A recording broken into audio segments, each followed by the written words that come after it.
దేశంలో డబ్బులు ఎలా ఉంటాయి చూపిస్తాను. రెడీగా ఉండండిరా. యూరోస్ ఉంటాయి, డినార్లు ఉంటాయి, 2 రకాలు ఉంటాయి డబ్బులు. అది చూపిస్తా.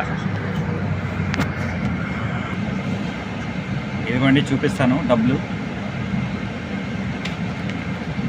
ఇదైతే డినార్లు అంటారు. డినార్లు మన ఇండియా డబ్బుల కంటే చాలా చిన్నది ఇది.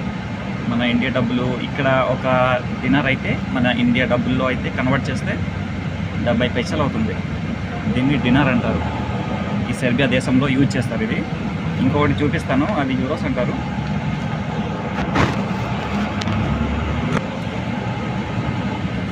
దీన్ని యూరోస్ అంటారు.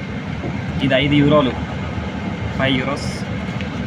ఇది 5 యూరోలు మన ఇండియా డబ్బుల కంటే చాలా ఎక్కువ. మన ఇండియా ఇది ఒక యూరో అంటే మన ఇండియా డబ్బులో 94 రూపాయలు కన్వర్ట్ చేస్తే. ఇది 10 యూరోలు. ఇది 10 యూరోలు. ఇది కూడా 10 యూరోలు. మొత్తం ఉన్నాయి నా దగ్గర యూరోలు ఉన్నాయి. ఇదిగో ఇది ఒక 10 యూరోలు. ఇది ఒక 10 యూరోలు. ఇది చాలా ఎక్కువ. ఇది ఇలాంటి చాలా ఉన్నాయి, ఇంకా దాచాం కుప్పలు కుప్పలుగా. ఇది ఒక 10 యూరోలు. ఈ 10 యూరోలు అంటే మన ఇండియా డబ్బులు కన్వర్ట్ చేస్తే 980 రూపాయలు వస్తుంది. 980 960 వస్తుంది సంథింగ్. ఇది 5 యూరోలు. ఓకే, ఈ సెర్బియా దేశంలో ఇది యూజ్ చేస్తారు. ఓకే.